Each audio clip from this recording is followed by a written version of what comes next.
Muy buenas noches con todos. Nosotros somos el grupo número 26 y el tema a tratar es el análisis de jurisprudencia de la Sala Especializada de lo Contencioso Administrativo de la Corte Nacional del Ecuador. Nuestra sentencia es la número 334-2011. A continuación, yo les voy a hablar sobre los antecedentes del caso. En los antecedentes del caso nos dice que en lo principal los ingenieros Luis Domínguez Ordóñez y Carlos Mundano Ormaza, en calidad de gerente y como tales representantes legales de la compañía Fertiza, Fertilizantes Terminales y Servicios S.A.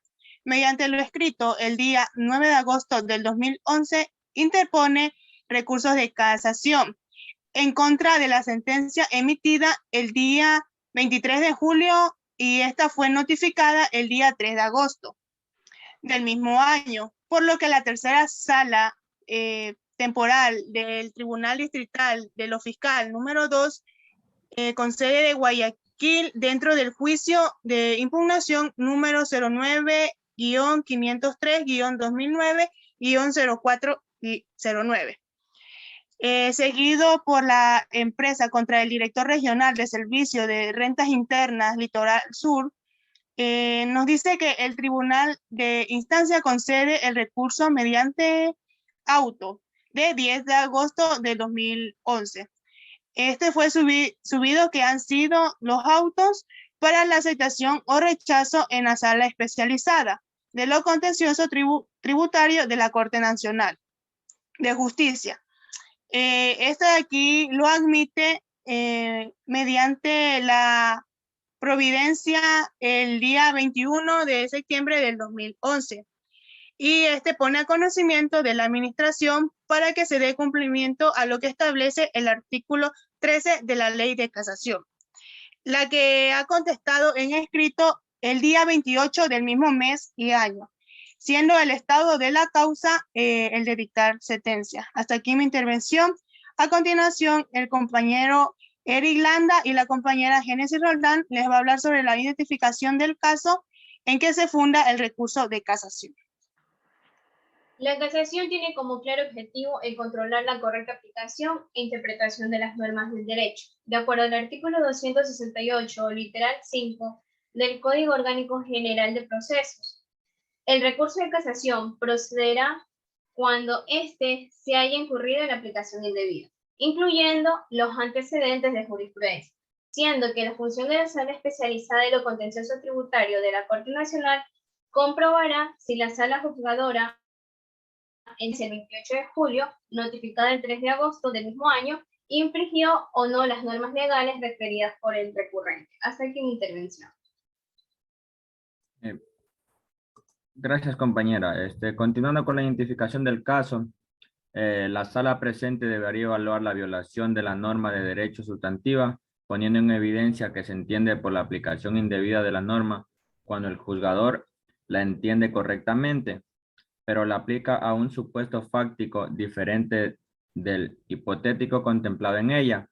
Así la sala en su análisis revisa las constancias de los autos y lo ratificado por la Administración Tributaria que la empresa Fertilizantes, Terminales y Servicios S.A. Fertiza presentó el reclamo administrativo en respuesta el 7 de agosto del 2021 para que se les devuelva el crédito tributario por IVA por el ejercicio económico 1999 por la cantidad de 77.802,22, rompiendo esta la forma de silencio administrativo. También esta se denomina como consecuencia que la Sala A, que no ha inobservado las normas referidas por el recurrente y la causa expresa en el literal 5 del artículo 268 del Código Orgánico General de Procesos, no tiene cabida en el proceso debido a que el 27 de diciembre del 2021, hasta que fue notificada la resolución número 0013-DRLS-2002 del 28 de enero del año ya mencionado, no ha transcurrido los 120 días hábiles que le otorga la ley a la Administración Tributaria para expedir la resolución motivada. Así, la Sala Especializada de la Corte Nacional rechaza el recurso de casación interpuesto. Hasta ahí. Muchas gracias, compañeros. A continuación, nos va a hablar el compañero Javier Miranda sobre los argumentos del casacionistas y argumentos de la contestación de la contraparte. Buenas noches, compañeros.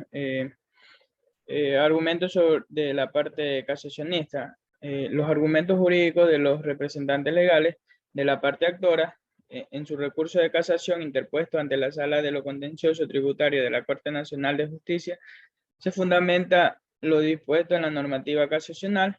En su causal indica que la aplicación indebida, falta de apelación o errónea interpretación de normas de derecho, incluyendo los precedentes jurisdiccionales obligatorios en la sentencia o auto, que haya sido determinada de su parte dispositiva. En el recurso interpuesto se establece que la sala que juzgó no identifica y tampoco reconoce que entre la fecha de presentación del reclamo y la fecha de resolución han transcurrido 135 días hábiles y erróneamente declara singular la demanda de impugnación propuesta sin tomar en cuenta los efectos jurídicos de la aceptación tácita por silencio administrativa, conforme a lo dispuesto en el artículo 21 que reforma el artículo 71 de la Ley de Régimen Tributario Interno.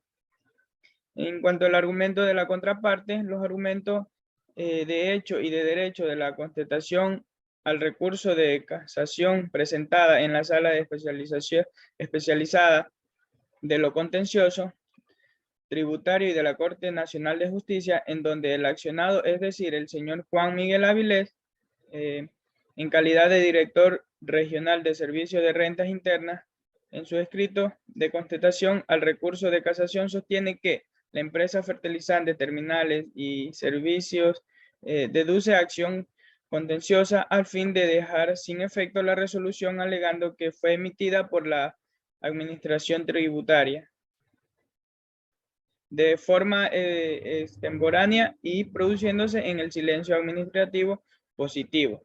Que la empresa no presentó las pruebas necesarias para demostrar lo contrario y por ello la sala juzgadora declaró sin lugar la demanda en conformidad con el artículo 258 del Código Tributario. Por supuesto, que además se presume válidos aquellos actos que no han sido impugnados. Así lo carga de la prueba se configura como el derecho y la obligación formal más clara del actor en la etapa más importante del litigio, por cuanto aporta los elementos para una justa decisión, de tal manera que mal podría pedir el reintegro de los valores solicitados, toda vez que no se ha juntado la documentación que permita comprobar si efectivamente corresponde devolver tales valores. Hasta aquí mi intervención. Muchas gracias. Muchas gracias, compañeros. A continuación, nuestra compañera Ariana Moreira nos va a hablar sobre la identificación de la motivación de la sala de lo contencioso administrativo. Buenas noches con todos los presentes. Con respecto a las motivaciones que se dan en la sala de lo contencioso administrativo, tenemos que existe una aplicación e interpretación indebida de la norma, ya que de acuerdo a la casación, recurso regulador de los aspectos ya mencionado, las normas sustanciales y procesales. Se ha violado la causal primera del artículo 3 de la Ley de Casación, al infringir la Ley quinta publicada en el Registro Oficial numeral 396, el 10 de marzo de 1994, misma que estipula a partir de enero de 1995. En todos aquellos casos en que el Código Tributario y demás leyes tributarias prevean o no los plazos específicos para resolver reclamaciones de los contribuyentes. La administración tendrá el plazo de 120 días hábiles para pronunciarse. Si vencido el plazo señalado en el inciso anterior no hubiere pronunciamiento respecto a las peticiones, el silencio administrativo se considerará como una aceptación tácita de los mismos, aquellos que ocurrió en la empresa fertilizantes terminales y servicios que se puntuó, ya que la resolución de reclamo no se efectuó en el tiempo correspondiente, pues se notificó 135 días después del día hábil siguiente de la presentación del reclamo, es decir, más de los 120 días estipulados en el artículo 132 del Código Tributario. lo que resultó en el impedimento y no apreciación de la revaloración de la prueba, ya que el lapso de tiempo durante el cual el contribuyente no se pronunció con respecto a las peticiones contribuyeron a un silencio administrativo que se consideró como una aceptación tácita y consecuentemente una aplicación indebida de la norma ya que no se entendió de forma adecuada. Con esta motivación y argumentando en base a la causal primera del artículo 3 de la Ley de Casación, la Sala le impide al contribuyente que haya una nueva apreciación de los hechos de este fallo. Hasta aquí mi intervención. Gracias. Muchas gracias, compañera. A continuación, la compañera Génesis Roldán nos va a hablar sobre la decisión de la Sala.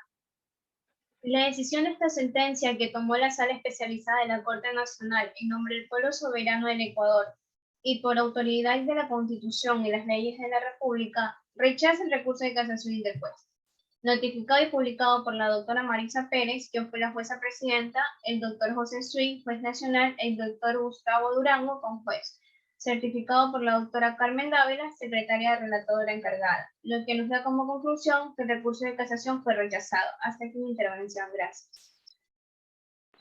Muchas gracias, compañera. A continuación, la compañera Vanessa Vélez nos va a dar la conclusión. Indagamos cada pequeño detalle en esta conclusión, y es así que debemos tener en cuenta que el señor Luis Domingo Ordóñez y el señor Carlos Moyano Ormaza, en calidad de gerentes y tales representantes legales de la compañía Fertiza Fertilizantes Terminales S.A., interpusieron un recurso de casación contra la sentencia emitida el 28 de julio del mismo año. Debemos tener en claro lo que es la casación para una mejor comprensión. Es lo que entenderíamos a simple vista como quebrar o romper legalmente el recurso de proceso. Pero esto va un poco más allá, ya que es la de anular y dar declaración de valor nulo y sin efecto a la sentencia. En nuestra legislación es un medio técnico de impugnación contra las sentencias de los tribunales de garantías penales y también de la Sala de lo Penal de las Cortes Provinciales de Justicia. Hay que tener en cuenta que la Corte Nacional de Justicia del Ecuador es la corte más alta en jerarquía y este tiene como fin conocer los recursos extraordinarios de casación y revisión, preponderándose ya que las salas de lo penal se van a corregir todos los errores de derecho y también los de hecho. La casación es uno de los primeros casos de revisión y la revisión el segundo. Ahora, la casación se centra en el estudio de la equivocación que ha incurrido el juez en dicha sentencia. Esto nos quiere decir que se analizará la sentencia, pero no se llevará a cabo un análisis de las pruebas que estas fueron analizadas por el Tribunal de Garantías Penales o por la Sala de lo Penal de la Corte Provincial. Es así que debemos tener en cuenta que el recurso de la casación en nuestra legislación, ya que es procedente cuando la sentencia hubiera violado la ley, como son en los siguientes casos. Por contravención expresada en su texto, por indebida aplicación, por errónea interpretación.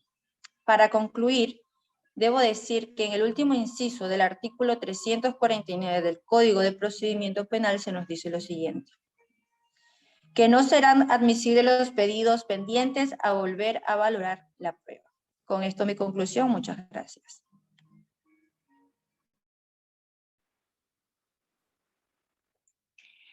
Muchas gracias. Hasta aquí fue la intervención del grupo número 26 con el análisis de la sentencia número 334-2011.